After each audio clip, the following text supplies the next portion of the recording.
बच्चों, कैसे हो आप सब लोग। तो आज हमारा चैप्टर नंबर 8 स्टार्ट हो गया था।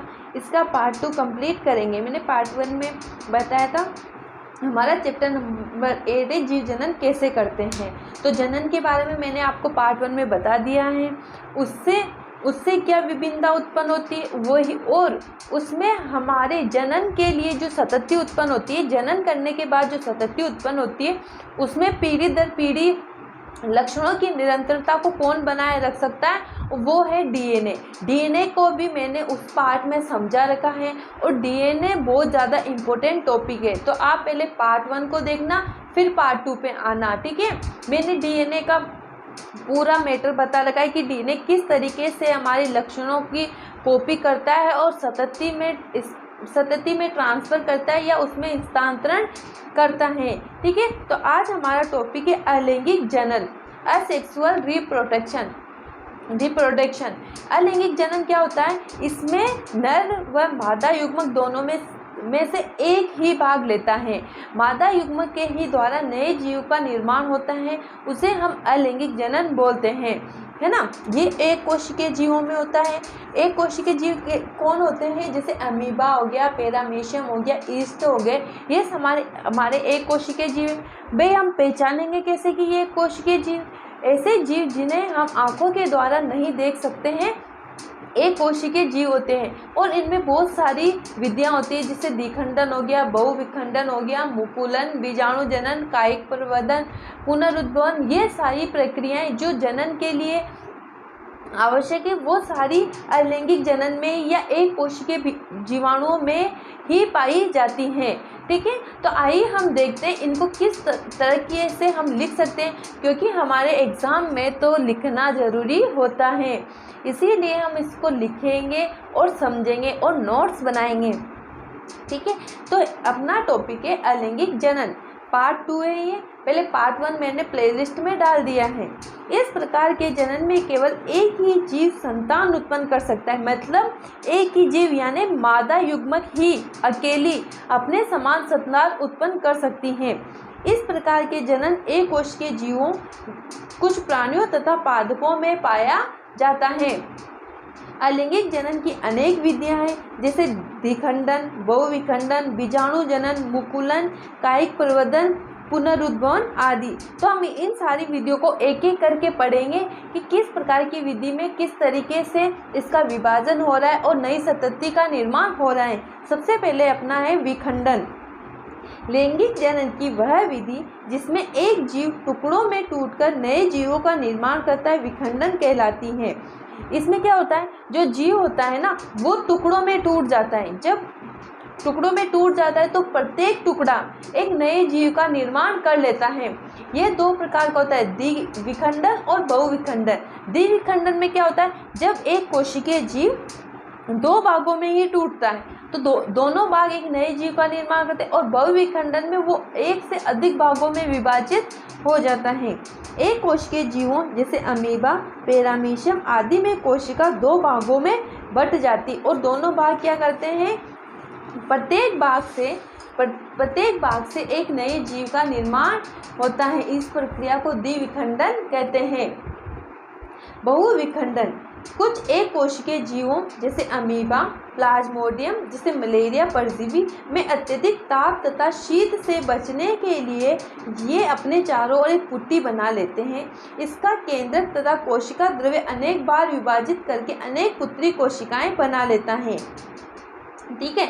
ये कोशिकीय जीव क्या करते हैं, शुरू में जो प्रतिकूल परिस्थितियाँ क्या होती है, ऐसी परिस्थितियाँ जिन्हें हमारा शरीर सहन नहीं कर पाता, जिसे बहुत ही ज़्यादा तापमान का बढ़ जाना, जिससे क्या होता है एक कोशिकीय जीव उनको सहन नहीं कर पाते, तो उनके शरीर के चारों ओर एक पुट्टिका का निर्माण कर लेते हैं। अब वो पुट्टिका कब फटती है, जब वो पुट्टिका का निर्माण हो जाता है तो उसके अंदर ही केंद्रक और कोशिका विभाजन लगातार होता रहता है।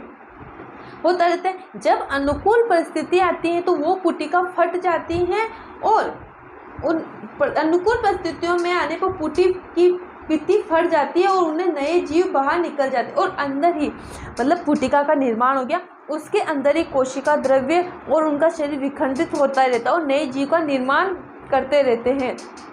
जब अनुकूल परिस्थितियाँ आती हैं तो वो भित्ति फट जाती है और बहुत सारे नए जीव बाहर निकल जाते हैं। ठीक है, अब आता है पुनरुद्भवन। पुनरुद्भवन आपने देखा अपने घर में, एक उदाहरण बताती हूँ जो सभी के घर में पाया जाता है, जैसे छिपकली है। छिपकली की पूंछ कट जाती है तो थोड़े दिनों बाद वहाँ पे अपने आप एक नई पूंछ का निर्माण हो जाता है। तो किसके द्वारा होता है? पुनरुद्भवन के द्वारा ही पूंछ का निर्माण होता है। हाइड्रा तथा प्लेनेरिया जैसे सरल प्राणी को यदि टुकड़ों में काट दिया जाए तो प्रत्येक टुकड़ा विकसित होकर एक पूर्ण जीव का निर्माण कर लेता है। यह पुनरुद्भवन कहलाता है। मतलब अगर हाइड्रा या प्लेनेरिया में कोई पौधा या मतलब किसी अंग का, शरीर का कोई अंग अलग हो जाता है तो उसकी जगह पर नया अंग विकसित हो जाता है। ठीक है, इस प्रक्रिया को हम पुनरुद्भवन कहेंगे। मुकुलन, कुछ जीव जैसे ईस्ट आदि में शरीर से एक छोटी कलिका निकलती है। इस कलिका में केंद्रक एवं जीव द्रव्य का भाग होता है। ठीक है, अंततः यह कलिका मात्र जीव से पृथक होकर नए जीव का निर्माण कर देती है। मुकुलन में भी ऐसा ही होता है, एक छोटी सी संरचना निकलती है, उसमें भी उसी का केंद्रक और कोशिका द्रव्य प्रेजेंट होता है। वो धीरे धीरे बड़ी होने लगती है, धीरे धीरे बड़ी होगी तो वो मात्र कोशिका से अपने आप, जब उसका समय आएगा, अपने आप अलग होकर एक नए जीव का निर्माण कर लेगी। कायिक प्रवर्धन, कायिक प्रवर्धन कुछ उच्चतर पौधों में जनन की एक अलैंगिक विधि है।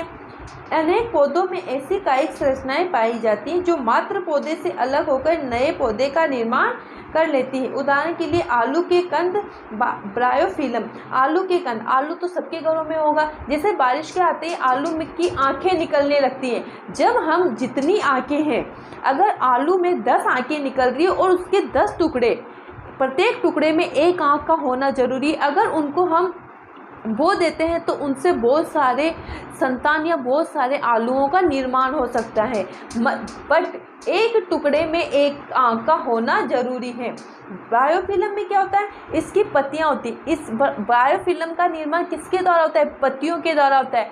इसमें पत्तियां, एक पत्ती 3-4 पौधे का निर्माण कर सकती हैं। बीजाणु जनन, अधिकांश कवकों और बीजाणुओं में अलैंगिक जनन की यह सबसे सामान्य विधि बीजाणु का निर्माण है। इनमें क्या होता है? बीजाणुओं का निर्माण होता है, बहुत सारे बीजाणुओं का निर्माण होता है। जब ये बीजाणु हवा के द्वारा एक स्थान से दूसरे स्थान पर जाते हैं तो उनके निषेचन के या उनके द्वारा ही नए जीव का निर्माण किया जाता है।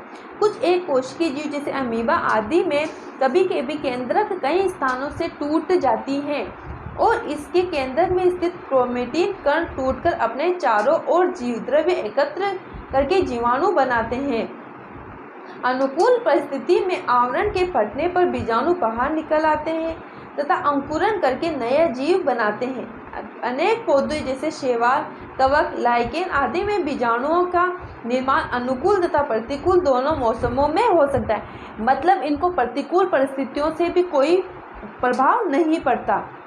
अब आता है अपना उत्तक संवर्धन। पौधे के किसी उत्तक या अंग का संवर्धन करके नए पौधे का निर्माण करना उत्तक संवर्धन कहलाता है। ठीक है, उसके बाद आता है अपना अलैंगिक जनन। देखो, अलैंगिक जनन हमने पढ़ लिया था। अलैंगिक जनन में क्या होता है? मतलब उसमें एक जीव भाग लेता है और अपने ही समान संतति उत्पन्न करता है। अलैंगिक जनन में जो उत्पन्न हुई संतति में विभिन्नता नहीं पाई जाती, क्योंकि वो एक ही जनक से उत्पन्न होता है। एक ही जनक से उत्पन्न होगा तो उसी के समान संतति उत्पन्न होगी। जबकि लैंगिक जनन में क्या होता है? इसमें नर और मादा दोनों भाग लेते हैं। जब नर युग्मक और मादा युग्मकों का आपस में संलयन होता है तो युग्मनज का निर्माण करता है और वही युग्मनज आगे चलकर एक नए जीव का निर्माण करता है। देखो, अलैंगिक जनन, जनन की वह विधि जिसमें नर व मादा जीव द्वारा युग्मकों का निर्माण किया जाता है और नर युग्मक और मादा युग्मकों को मिलने को निषेचन कहते हैं, जिससे नई संतान का जन्म होता है। लैंगिक जनन कहलाता है। ठीक है, लैंगिक जनन द्वारा उत्पन्न संतान में कुछ विभिन्नताएं उत्पन्न हो जाती हैं। किसी जाति समूह में पाई जाने वाली विभिन्नताएं उपजाति के अस्तित्व को बनाए रखने में सहायता होती हैं। लैंगिक जनन में भाग लेने वाले दोनों जीव पहले युग्मक का निर्माण करते हैं, जिनमें डीएनए की मात्र पैतृक कोशिकाओं की उपेक्षा आदि हो जाती। ये डीएनए क्या है मैंने पार्ट 1 में बता रखा है, बहुत अच्छे से समझाया है, तो आप पहले पार्ट 1 में देखना। जब नर व मादा युग्मक आपस में संलयन करते हैं तो युग्मनज का निर्माण होता है। जब वो मादा युग्मक और नर युग्मक का संलयन होता है तो इस प्रक्रिया को हम निषेचन कहते हैं। निषेचन के दौरान युग्मनज का निर्माण होता है। युग्मनज विकसित होकर एक नई संतति का निर्माण करता है। ठीक है, तो ये हमारा आज का टॉपिक कंप्लीट हुआ। ठीक है, आज हम यहीं तक पढ़ेंगे लैंगिक जनन और अलैंगिक जनन। अगर वीडियो अच्छी लगी तो वीडियो को लाइक करना, शेयर करना और कमेंट, देखो बच्चों कमेंट तो किया करो आप, चाहे आपको अच्छा लगे तो अच्छा कमेंट करो, है ना। अगर आपको कुछ समझ में आता है तो वो चीज़ें कमेंट करो, नहीं समझ में आता तो वो भी करो, हम आपको उसका आंसर ज़रूर देंगे। Thank you.